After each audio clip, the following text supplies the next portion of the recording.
امتنانه باللسان ولا بالقلم ونشهد أن لا إله إلا الله وحده لا شريك له ونشهد أن سيدنا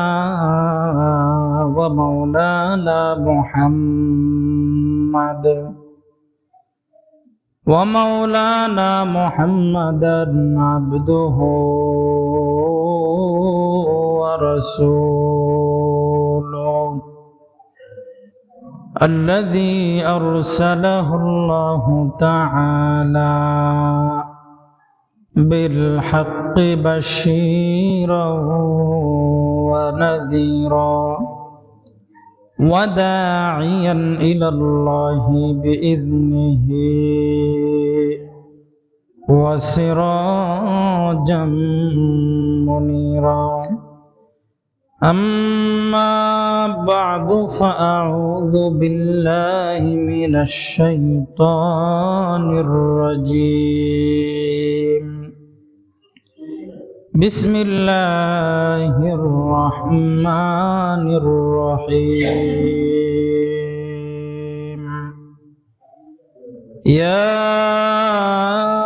أيها الذين آمنوا لا تتخذوا اليهود والنصارى أولياء بعضهم أولياء بعض ومن يتولهم منكم فإنه منهم إن الله لا يهدي القوم الظالمين وقال رسول الله صلى الله عليه وسلم من تشبه بقوم فهو منهم صدق الله مولانا العظيم وصدق رسوله النبي الكريم ونحن على ذلك من الشاهدين والشاكرين والذاكرين والحمد لله رب العالمين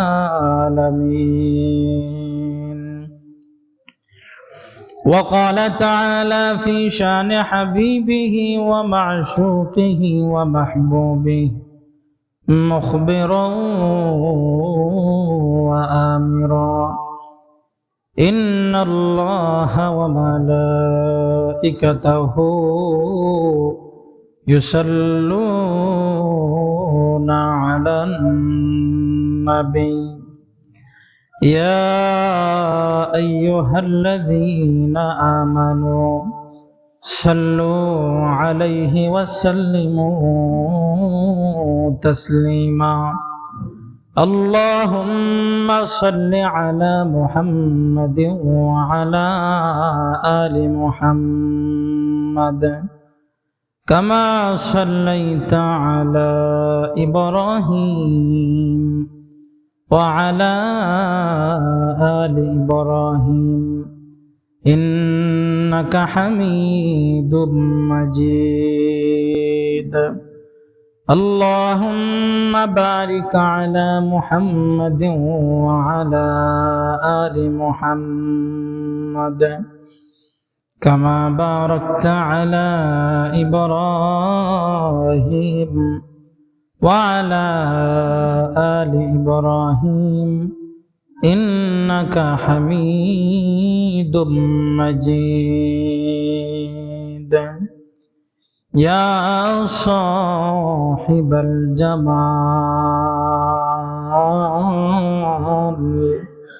ويا سيد البشر من وجهك المنير لقد نور القمر بلغ العلا بكماله كشف الدجى بجماله حسنت جميع خصاله صلوا عليه وآله বহু দূরে মদিনা কেমনে যাব জানি না বহু দূরে মদিনা কেমনে যাব জানি না দয়াল আল্লাহ দয়া করো ফুরাও মনের বাসনা লা ইলাহা ইল্লাল্লাহ লা ইলাহা ইল্লাল্লাহ লা ইলাহা ইল্লাল্লাহ হাসবি রব্বি জাল্লাল্লাহ মা ফি কলবি গায়রুল্লাহ লা ইলাহা ইল্লাল্লাহ লা ইলাহা ইল্লাল্লাহ লা ইলাহা ইল্লাল্লাহু মুহাম্মাদুর রাসূলুল্লাহ সাল্লাল্লাহু আলাইহি ওয়াসাল্লাম। এই জুমার দিনে মসজিদে আসতে পেরেছি এবং বসতে পেরেছি, এজন্য আল্লাহ তাআলার দরবারে অন্তরের অন্তঃস্থল থেকে মন প্রাণ উজাড় করে সকলে মিলে উচ্চ কণ্ঠে উচ্চ আওয়াজে একবার পরে আলহামদুলিল্লাহ,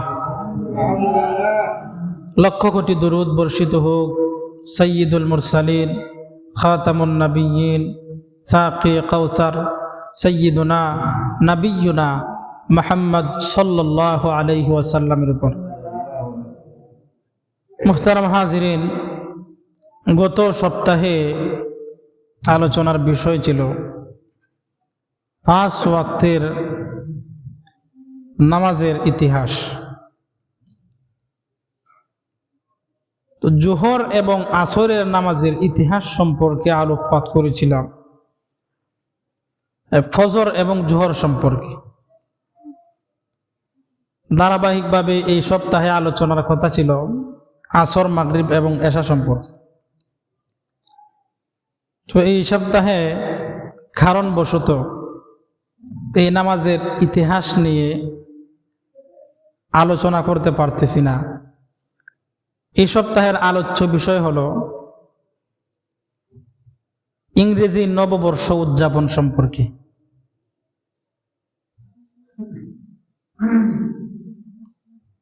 এই যে সামনে আসতেছে 31st নাইট,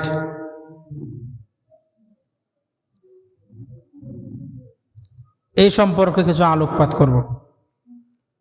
আল্লাহ যেন আমাকে এবং আপনাদেরকে ইখলাস এবং আমলের নিয়তে বলার এবং শোনার তৌফিক দান করেন, সকলে বলেন আমিন।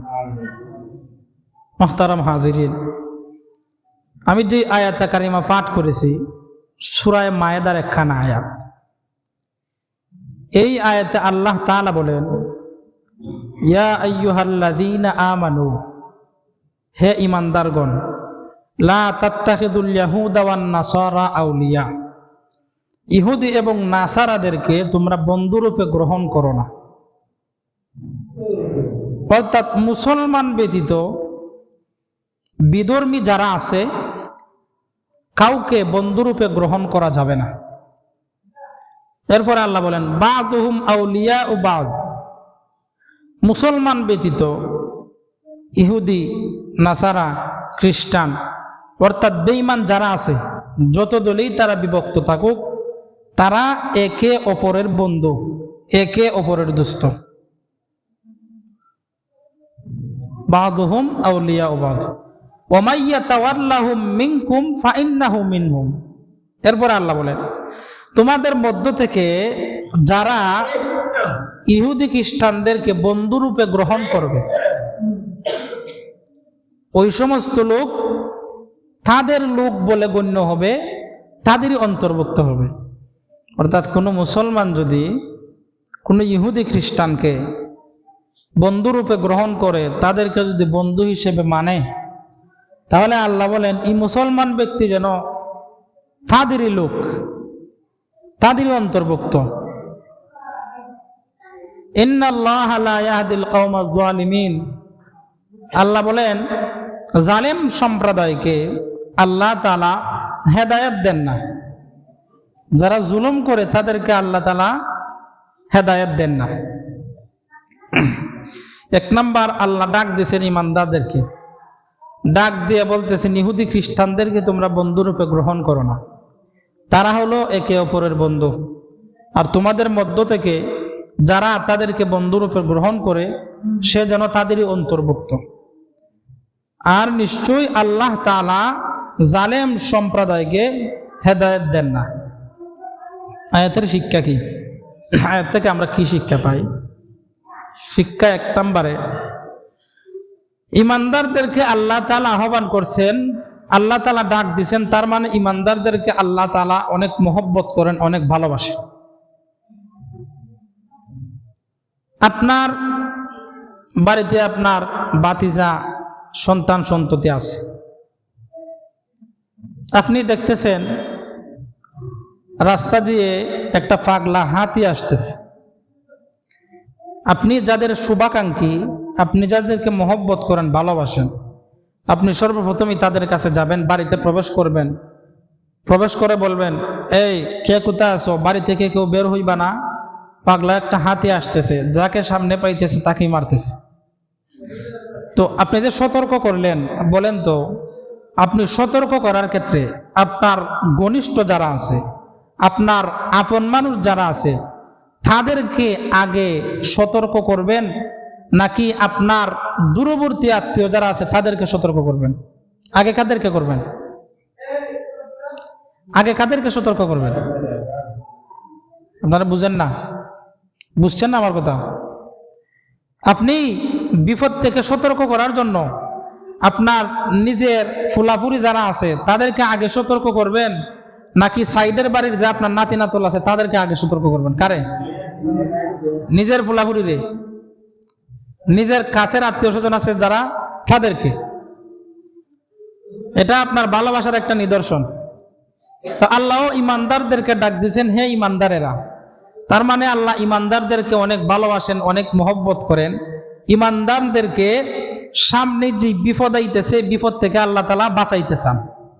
বুঝতে পারছেন? আল্লাহ কি করতে চান? বাঁচাইতে চান।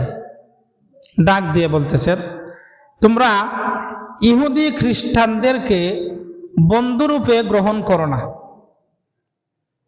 অর্থাৎ বিধর্মী যারা আছে তাদেরকে তোমরা বন্ধুরূপে গ্রহণ করো না, অর্থাৎ তাদেরকে তোমরা বন্ধু বানায় না। তাদেরকে বন্ধু বানানো নিষেধ। কার কথা? আল্লাহর কথা। কার কথা? আল্লাহর কথা। ইহুদি খ্রিস্টানদেরকে, বেঈমানদেরকে, বিধর্মীদেরকে বন্ধু বানাইতে নিষেধ করছেন কে? আল্লাহ। আল্লাহর এই নিষেধ আমাদের জন্য মানা জরুরি কিনা? জরুরি। এবার ইহুদি খ্রিস্টান কিভাবে আমাদের বন্ধু হয়? কয়েকভাবে বন্ধু হইতে পারে। সরাসরি, এক নাম্বার, সরাসরি তাদের ধর্ম গ্রহণ করার মাধ্যমে তাদের অনুসারী হয়ে যাওয়া, তাদেরকে বন্ধু বানানো, তাদেরকে বন্ধু হিসেবে গ্রহণ করা, তাদেরকে নিজের আত্মার আত্মীয় বানিয়ে নেওয়া। সাধারণত এমনটা কোনো ইমানদার করে না, করলেও একেবারে কম, একেবারে স্বল্প।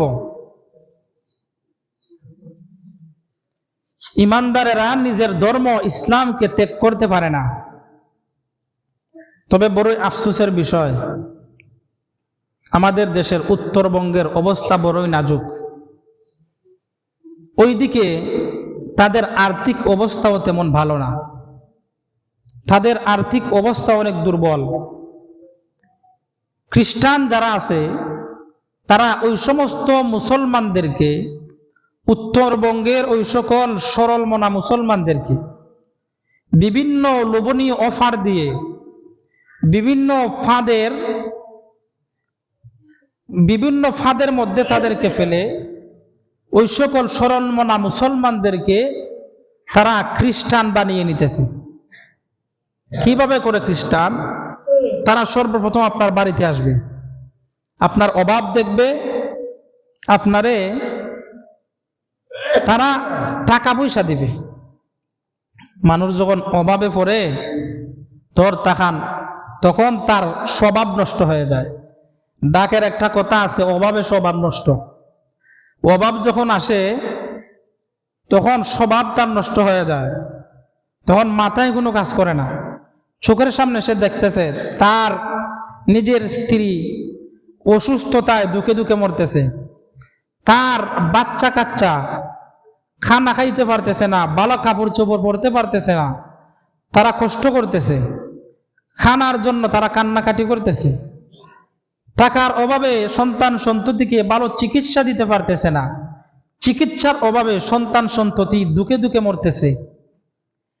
এই সমস্ত বিষয়গুলা যখন একজন পুরুষ পরিবারের কর্তা হিসেবে তার চোখের সামনে দেখে, তখন স্বাভাবিকভাবে ওই ব্যক্তিকে তার মস্তিষ্ক, সে কোন ধর্মের লোক, তার কি করা উচিত, এগুলা মূলত তার তখন কাজ করে না, কাজ করার কথাও না।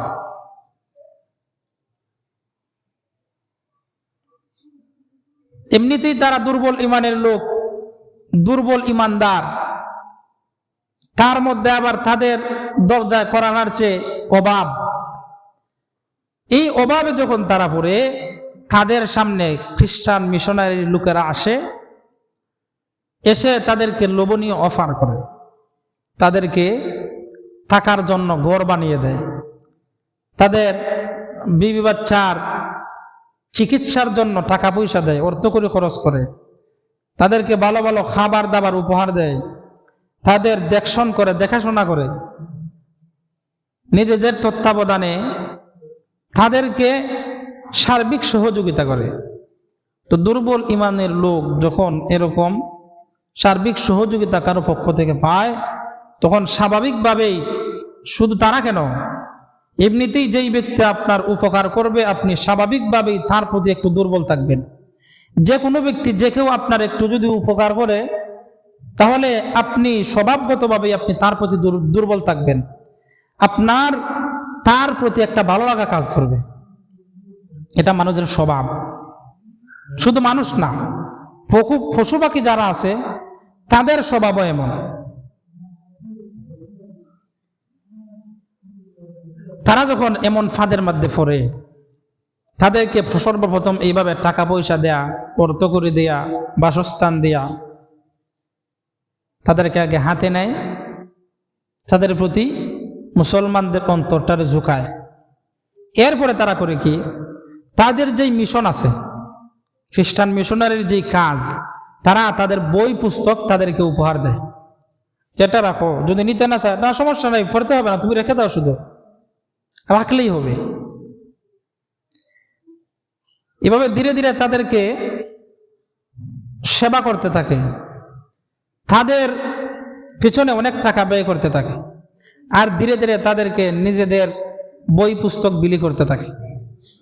একটা পর্যায়ে দেখা যায় তাদের এই অবদান এই মুসলমানের সন্তানেরা অস্বীকার করতে পারে না, অস্বীকার করার তো সুযোগ নাই। সরল মনা মুসলমানদেরকে তারা ধীরে ধীরে নিজেদের দিকে একেবারে আকৃষ্ট করে ফেলে।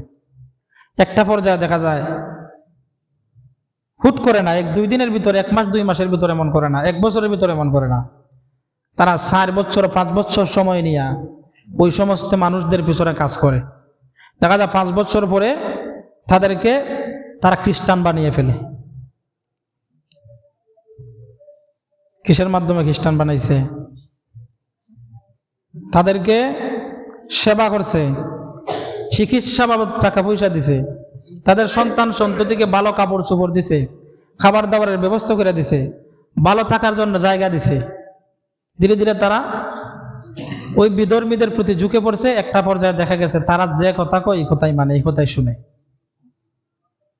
ওইদিকে মুসলমানেরা এই টাকার বিনিময়ে বিক্রি হয়ে যাচ্ছে, তারা তাদের ইমানকে বিক্রি করে দিচ্ছে।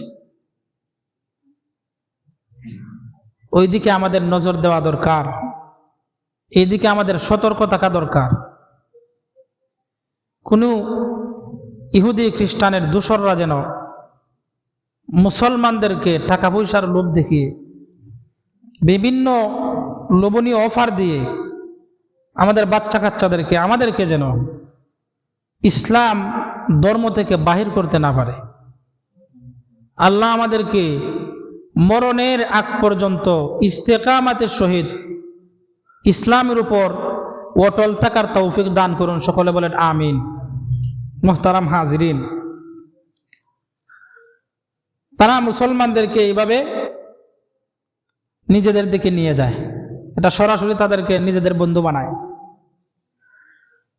2 নাম্বার, তাদের যে কালচার আছে, তাদের যে সংস্কৃতি আছে, তাদের সমাজের প্রচলিত যেই আচার ব্যবহার আছে, এগুলা মুসলমানদের মধ্যে তারা সুকৌশলে প্রবেশ করিয়ে দেয়, প্রবেশ করিয়ে দিয়েছেও।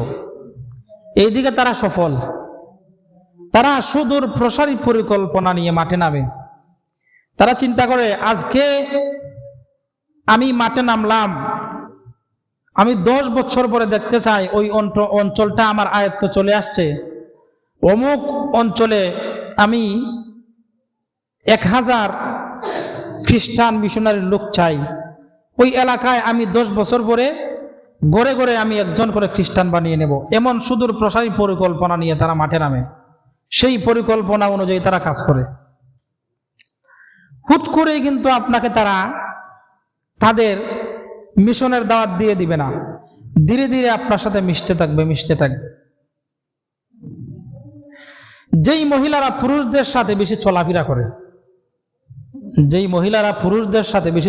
করে, মাসআলার কিতাবে আসছে, যারা পর্দানিশীল নারী, যারা পর্দা করে, পর্দার অন্তরালে বসবাস করে, ওই সমস্ত নারীদের জন্য উচিত যেই সমস্ত নারীরা পুরুষদের সাথে বেশি চলাফেরা করে তাদের সাথেও পর্দা করা। কেন? কারণ কি? কারণ হলো, ওই সমস্ত নারীরা পুরুষদের সাথে চলাফেরা করার কারণে পুরুষরা যেইভাবে কঠিন হৃদয়ের অধিকারী, পুরুষদের মধ্যে যেই স্বভাব আছে কঠোরতা, এই স্বভাবগুলাই নারীদের মধ্যে এসে যায়। পুরুষদের সংস্পর্শে থাকার কারণে পুরুষের স্বভাব নারীর মধ্যে এসে যায়। পুরুষ যেইভাবে একজন নারীকে দেখার পর, সুন্দরী নারীকে দেখার পর কল্পনা জল্পনা করে, ওই সমস্ত কল্পনা জল্পনা ওই সমস্ত নারীরাও করে যারা পুরুষদের সাথে সর্বদা চলাফেরা করে, উঠা বসা করে। তারাও যখন সুশ্রী সুন্দরী কোনো নারীকে দেখে, তখন তাদের মনে পুরুষের মতো ওই রকম খারাপ কল্পনা জল্পনা জন্ম নেয়। একবার চিন্তা করেন তো,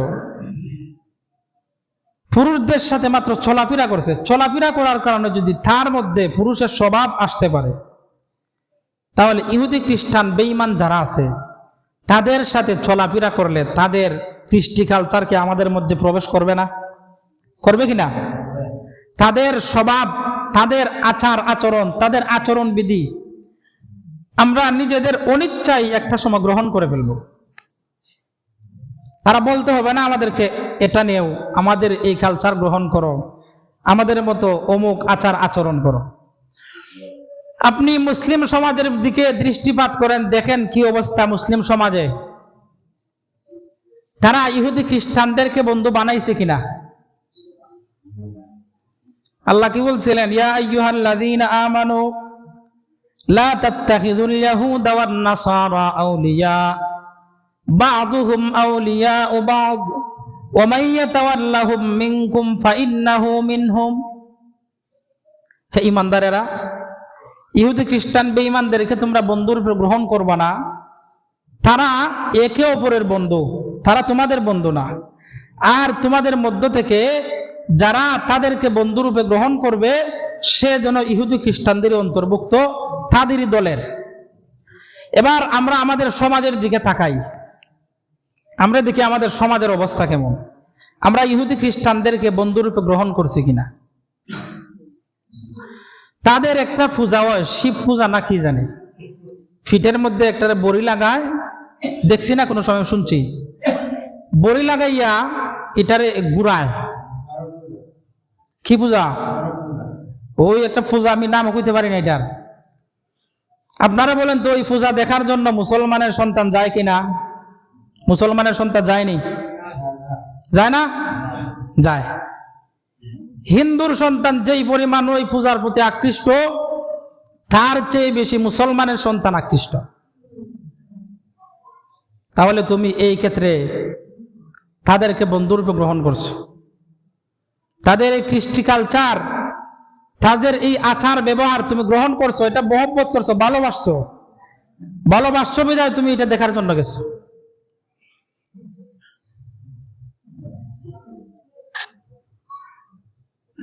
কোন মুসলমানের সন্তান যে আল্লাহকে ভালোবাসে, যে ইসলাম ধর্মকে ভালোবাসে, যে রাসূলকে ভালোবাসে, এমন কোন মুসলমানের সন্তান হিন্দুদের, ইহুদি খ্রিস্টানদের ওই সমস্ত আচার অনুষ্ঠানে যেতে পারে না।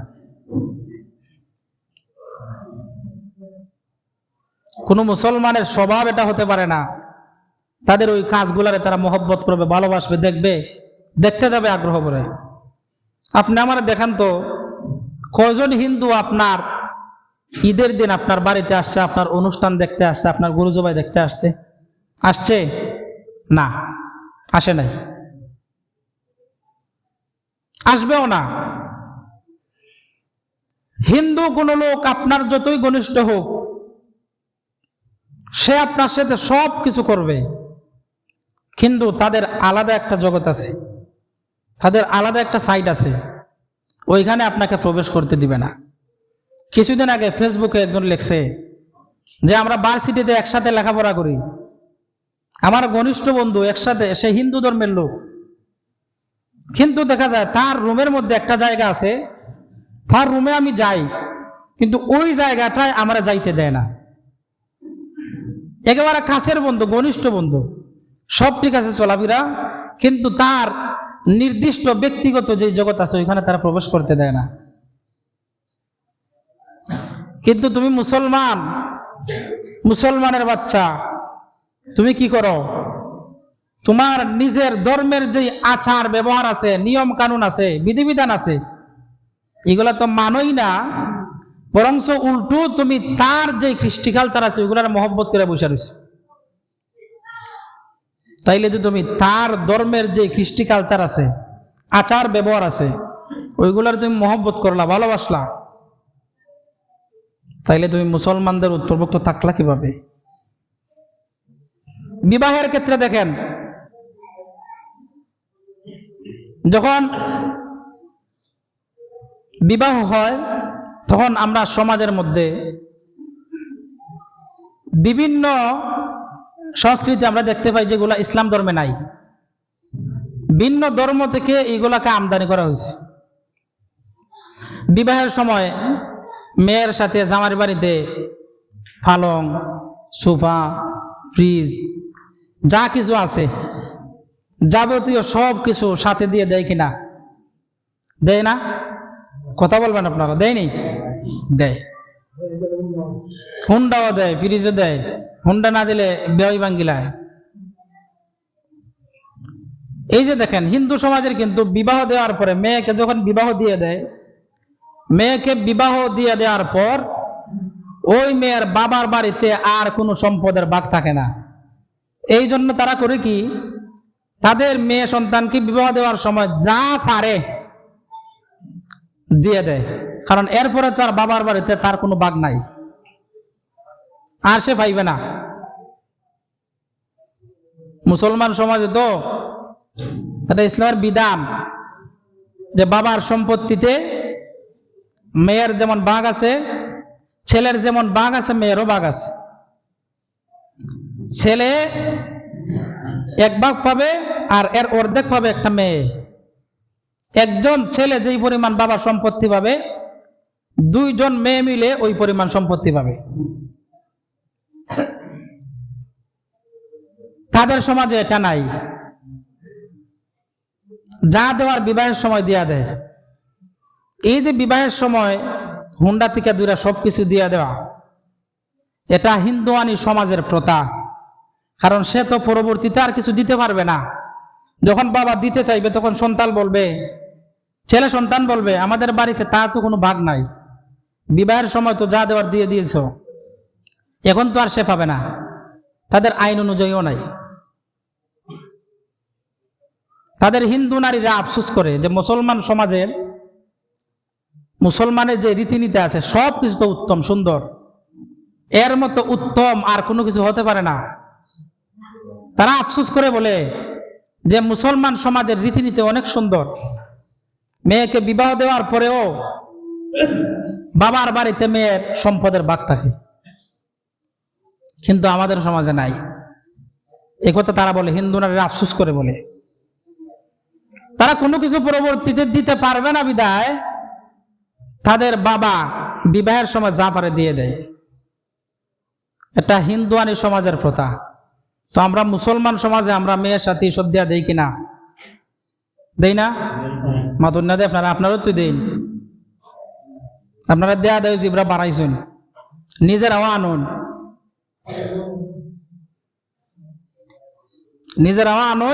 আবার নিজেরা দেই না। তাদের এই কালচার কেন আমরা গ্রহণ করব? আল্লাহ না নিষেধ করছেন তাদেরকে তোমরা বন্ধুর উপরে গ্রহণ করবা না? এই ক্ষেত্রে তো তাদেরকে আমরা অনুসরণ করতেছি। আর রাসূল না হাদিসের মধ্যে বলছেন, যে যারে ভালোবাসবে তার সাথে তার হাসর হবে, যে যারে ভালোবাসবে সে যেন তার সাথে লোক। তাইলে আপনি হিন্দুয়ানি সমাজের এই প্রথাটাকে এমন ভালোবাসলেন, আপনার ইসলাম ধর্মের প্রথা আপনার কাছে গ্রহণযোগ্য হইল না, আপনার মনোমত হইল না। আমরা কেমন মুসলমান? কেমন মুসলমান আমরা? ছেলেকে বিবাহ করানোর সময় ছেলের বাবা বলে, অনেক টাকা পয়সা খরচ কইলা ছেলেরে পড়ালেখা করাইছি, এমনকি এমনিতে আনা টাকা বিয়া করাইমো। আর ফকির বেটা, তোমার কেডা কইছে তো টাকা খরচ করে তোমার ফুলারে পড়াইতা? যে টাকা খরচ করে ফুলারে পড়ালেখা করাইছো, এটার মূর্খরা কে টাকা দিয়েছে তার হোর বাড়ি থেকে নেওয়ার কথা, এগুলো কিনা দিলেই তো হয়। সোজা হিসাব, আর দরকার নাই। মানুষের প্রতি অত লোভ কেন? অন্যের সম্পদে আপনার এত লোভ কেন?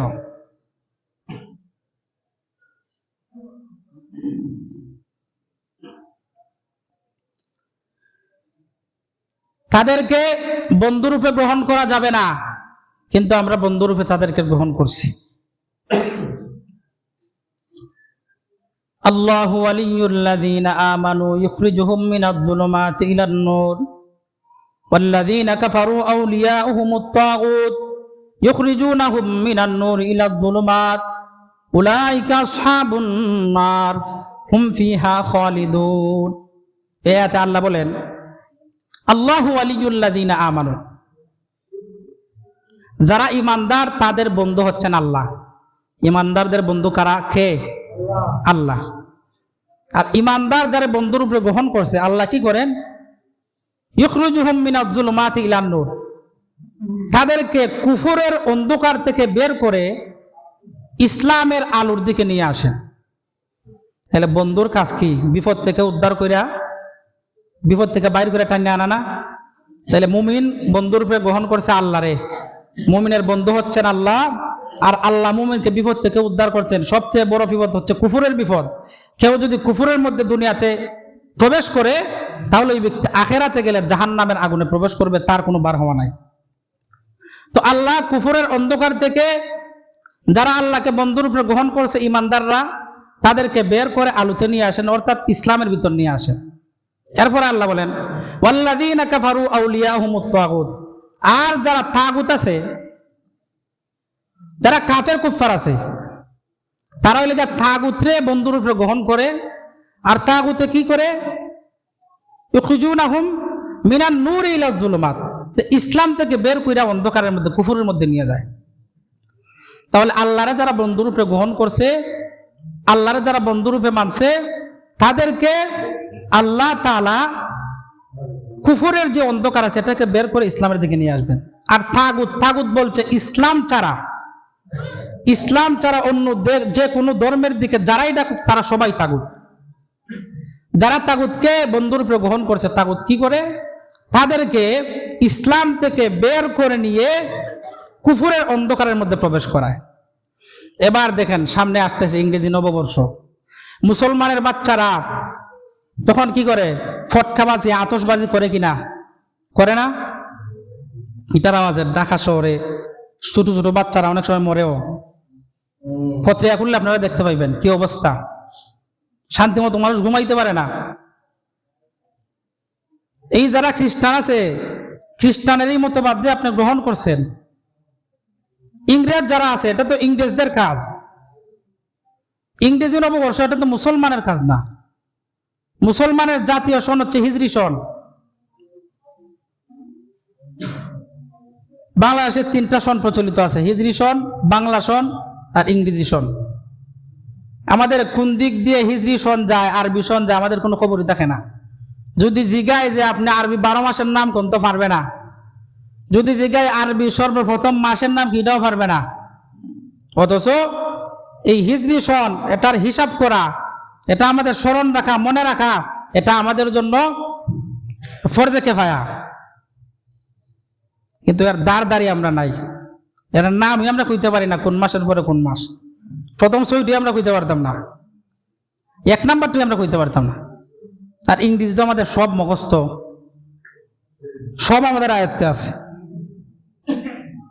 ইংরেজি নববর্ষ উদযাপনের জন্য মুসলমানের বাচ্চারা অপেক্ষায় থাকে, অশ্লীলতা করে, বেহায়াপনা করে। অথচ নিজেদের মুসলমান হিসেবে তার যেই পরিচয়, সে তার পরিচয় ভুলে গেছে। নিজেদের পরিচয় ভুলে গেলে তো চলবে না।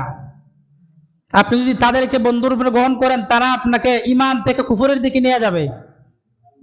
আর আপনি যদি প্রকৃত মুসলিম হন, আপনি আল্লাহকে যদি ভালোবাসেন, আল্লাহকে যদি বন্ধুর উপরে গ্রহণ করেন, তাহলে আপনার আল্লাহ আপনাকে কুফরের অন্ধকার থেকে ইসলামের দিকে নিয়ে আসবেন।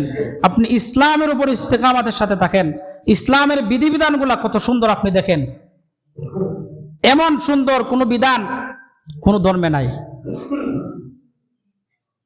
ইসলামে এমন কোনো বিধান নাই যেই বিধানের কারণে অন্যের কাছে লজ্জিত হতে হয়। কোনো ব্যক্তি যদি মনে করে যে ইসলামের এই বিধানটা হয় নাই, ইসলামের এই বিধানটা তার মনোভূত হয় নাই, তার মর্জি মতো হয় না, তার অপছন্দ লাগে, কোরআনের সব কিছু মানে কিন্তু কোরআনের একটা বিধান মানে না, তার অপছন্দ হয়েছে, তাহলে ওই ব্যক্তি মুসলমানদের অন্তর্ভুক্ত থাকতে পারবে না। নিজের অনিচ্ছা থাকা সত্ত্বেও সে ইসলাম থেকে বের হয়ে যাবে। কেউ যদি কোরআনের সব কিছু স্বীকার করে, সব কিছু বিশ্বাস করে, মাত্র একটা আয়াত কিন্তু একটা শব্দ বিশ্বাস করে না যে এটার উপর আমার ঈমান নাই, তাহলে ওই ব্যক্তি মুসলমান থাকবে না। তাহলে কোরআনই তো আমাদেরকে বিধান দিছে। দেখা যায় সমান অধিকারের ক্ষেত্রে বুলিয়া উড়ায়, ছেলের অর্ধেক কেন মেয়েরা পাবে, এই ক্ষেত্রে দেখা যায় কথা বলে। যারা এটা পছন্দ করে সমান অধিকার, তারা তো ইসলামের ভিতরে থাকতে পারবে না।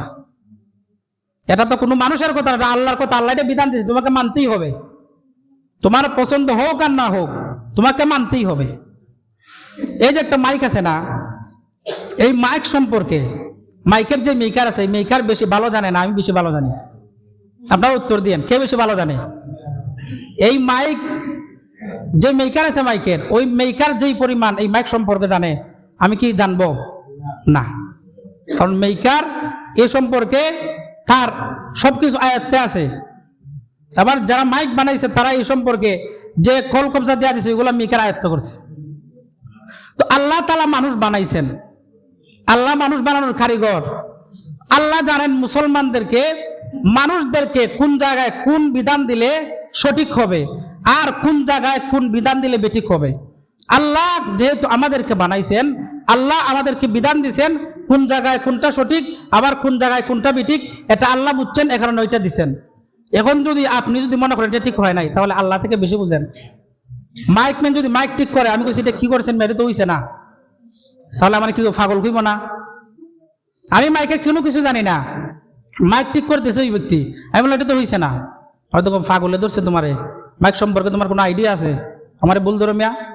তাহলে যে আল্লাহ আমাদেরকে বানাইছেন, আল্লাহ যে বিধিবিধান গুলা দিচ্ছেন, এই বিধিবিধানের মধ্যে তুমি ভুল ধরো, তাহলে তোমার মতো পাগল তো আর কেউ নাই।